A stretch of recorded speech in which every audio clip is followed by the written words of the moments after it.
Se existe uma coisa que é lugar comum no mundo da fantasia, é a eterna luta do bem contra o mal. Porém, nesse livro, A Companhia Negra do Glenn Cook, você vai estar com uma coisa muito interessante, você vai torcer para o mal. Esse é o novo livro que a gente vai fazer a nossa resenha hoje. Acompanhe aqui comigo, Fábio Morra, no seu Magic Book e no Intocados.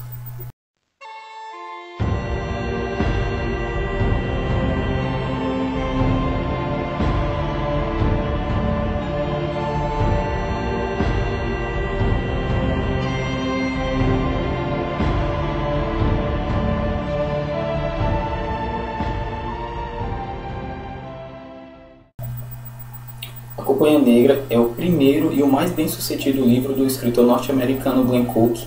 Ela conta a história da Companhia Negra, um grupo de mercenários que no passado teve uma história gloriosa, mas que hoje vive apenas das histórias gloriosas, né, que eles tiveram há anos atrás, há séculos atrás no caso. A Companhia é bem antiga, na verdade.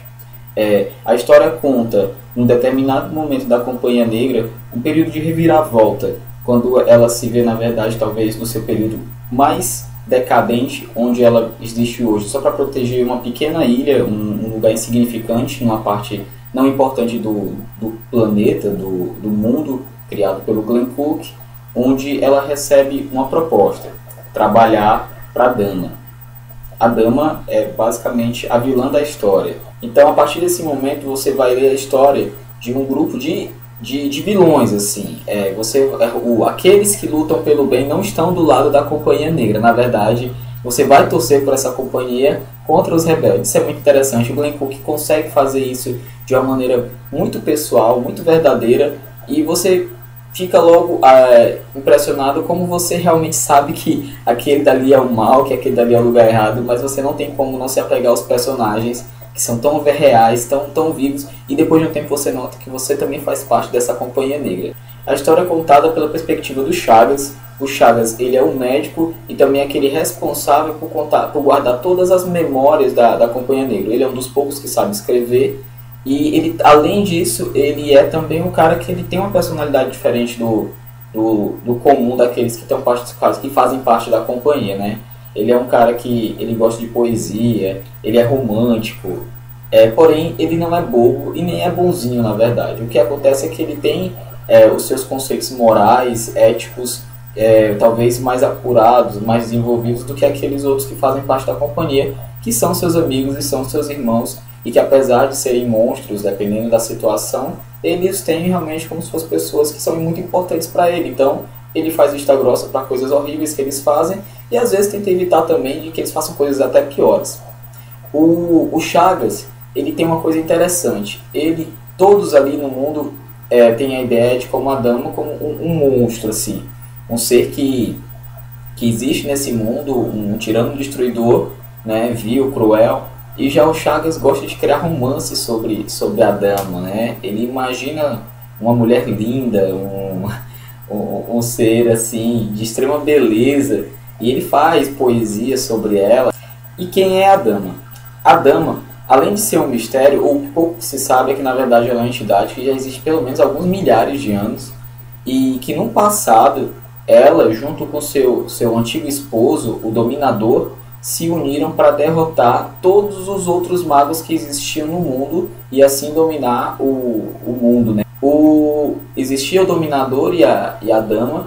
Eles confrontaram vários dos magos mais poderosos, e aqueles do que eles consideraram os mais hábeis, entre os 10 principalmente, eles corromperam as almas deles e tornaram eles de escravos, né? Escravos imortais. Eles assim foram chamados de Tomados, e eles são equivalentes, assim, uma coisa muito simples de se entender, aos Nazgûl de Senhor dos Anéis. São espectros lá que vivem para poder seguir a ambição, os desejos dos seus mestres.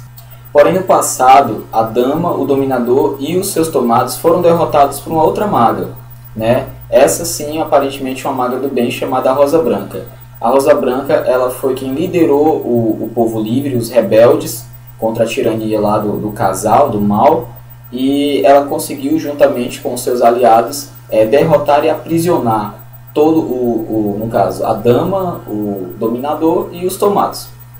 Aí, de repente, a história toma esse rumo, nesse momento em que o Chagas conta a história, a dama já voltou há algum tempo e ela já está tentando retomar aquele mundo que um dia foi dela. Algumas curiosidades é que, primeiramente, ela aparentemente, a dama, não tem interesse em trazer o dominador. Parece que ela tem interesse agora, na verdade, é de dominar o mundo sozinha. Ela conseguiu já trazer os tomados e, juntamente com esses tomados, o que ela pretende é conquistar todo o mundo novamente e, principalmente, encontrar a reencarnação da Rosa Branca, destruí-la o quanto antes para que ela novamente não venha a esse mundo e mais uma vez a derrote. Logo, a Companhia Negra se vê envolta a batalhas quase impossíveis de serem vencidas, adversários extremamente numerosos e, principalmente, eles se veem numa situação onde talvez o lado em qual eles estão lutando não necessariamente seja o melhor lado a se vencer. E essa é uma das grandes sacadas do Glenn Cook, assim. O conceito de bem ou mal nesse mundo, nessa história, é muito relativo. Apesar de o outro lado ser o lado das pessoas que lutam pela liberdade contra o tirano, não necessariamente aquelas pessoas são boas, assim. Eles, na verdade, cometem tantas atrocidades, talvez muito próximas ou equivalentes, ao que o próprio mal do outro lado, lá da dama, faz. O Glenn Cook, ele consegue colocar isso de uma maneira assim formidável, realmente brilhante. Você vê o lado daquelas pessoas que, numa fantasia dark, porque essa história é uma fantasia dark, em geral, quando você vai ver o lado dos exércitos do mal, dessa vez você vai ver a ótica, né, pela perspectiva realmente daquele que faz, né, daqueles que fazem o lado dark, assim, da fantasia. Além de tudo isso, eu acredito que esse livro tenha talvez o maior final, assim, o final mais épico de todos os livros, assim, de literatura de fantasia que eu li até agora. Obviamente, Senhor dos Anéis é uma coisa assim fora de série, né? O que é muito interessante sobre a escrita do Glenn Cook, que é o autor do livro, é que, assim como o Tolkien, ele também conviveu de fato com a vida de militar, né? Ele foi do exército americano, ele foi da marinha. Ele não chegou a exercer em batalha porque semanas antes dos companheiros dele irem para o Vietnã, ele saiu do serviço. Mas mesmo assim, o período dele que ele viveu, né, dos exercícios militares, daquelas pessoas que ele conviveu naquele período muito interessante, que foi aquele período ali da Guerra Fria, e quando começou mesmo o combate lá na Guerra do Vietnã, ele conseguiu colocar isso de uma maneira muito densa, muito, muito própria dentro do livro dele. Além disso, é muito clara a analogia do próprio história da Companhia Negra com o exército americano no Vietnã, né? Existia sim, em alguns casos, os soldados que estavam lá sem saber o porquê que estavam naquele combate ali, né? Foi uma guerra totalmente sem sentido, né? Travado pelos Estados Unidos, que tinha seus interesses em comum, mas que estavam lutando contra camponeses, pessoas que na verdade não estavam ali, não eram um exército, né, de guerreiros assassinos. E é interessante ver isso, assim, você vai ler literatura de fantasia, você sempre nota que aqueles autores que têm uma ligação mais poderosa mais próxima mesmo com a parte do exército, eles têm um foco muito interessante na questão da batalha, assim, né? O Tolkien, você não precisa discutir, o Tolkien é muito completo, né? Porque além disso ele também era linguista, conhecia muito de história, tanto que criou o mundo em uma batalha épica fantástica. O Glenn Cook, ele já peca com relação a esse tipo de coisa. Isso é muito interessante de falar. O livro é bom. Eu até hoje não consegui ver nenhum comentário de uma pessoa que dissesse que o livro era ruim. Porém, eu tive muita dificuldade para ler o livro. Vou dizer por quê. O Glenn Cook, eu sempre levo em consideração o fato de ter sido o primeiro livro do autor, né? É muito difícil você se situar na história. Primeiramente porque não existe uma especificação muito grande de que mundo é esse.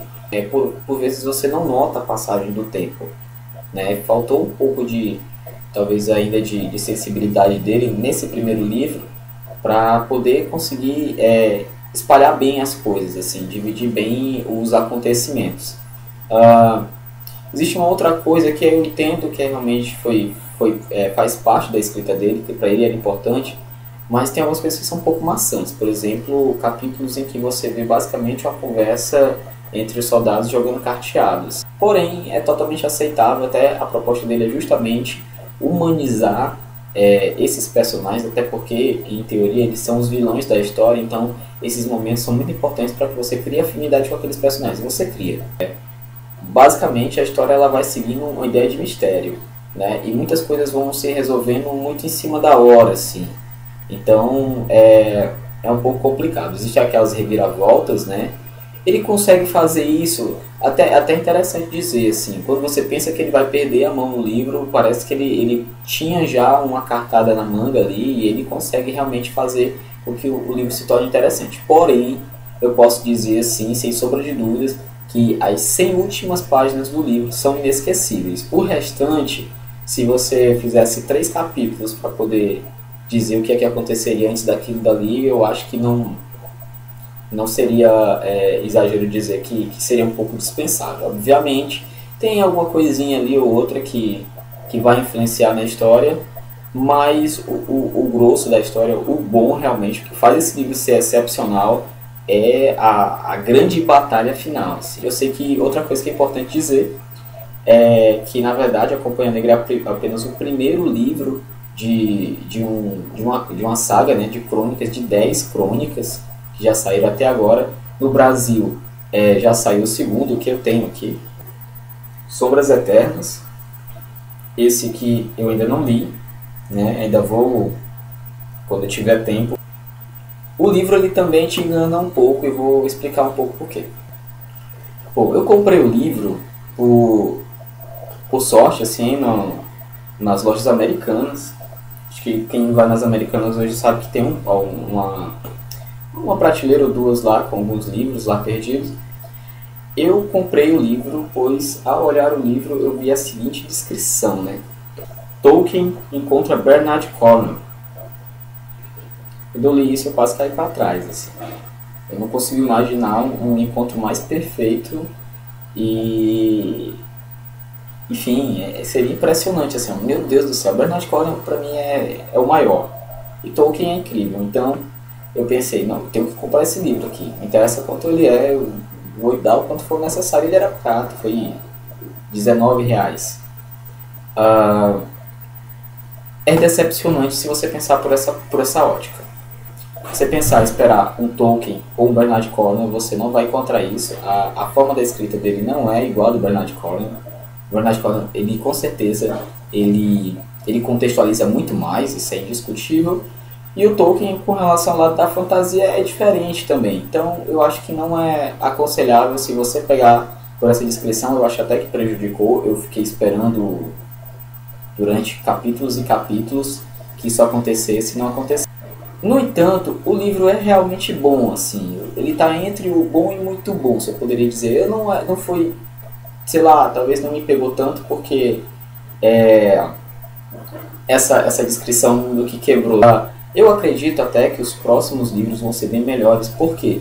Porque no final desse livro, ele conseguiu dar uma recuperada naquilo que ele tinha talvez deixado meio que fraco. Então, eu acredito que nos outros livros, e ele é reconhecido como um cara que escreve muito bem. Então, eu vou dar sim uma chance para o segundo e para o terceiro livro dele. E aí eu espero que ele consiga resolver esse probleminha. Esse livro foi escrito em 1984, né? Foi publicado, na verdade, em 1984. E parece até que aconteceu assim, teve ali um período meio mágico, ali de 1975 a 1985, que saíram muitas coisas boas, né? Talvez algumas das melhores coisas que saíram na literatura de fantasia naquele período. Bom, pessoal, seria isso, certo? O livro é recomendadíssimo.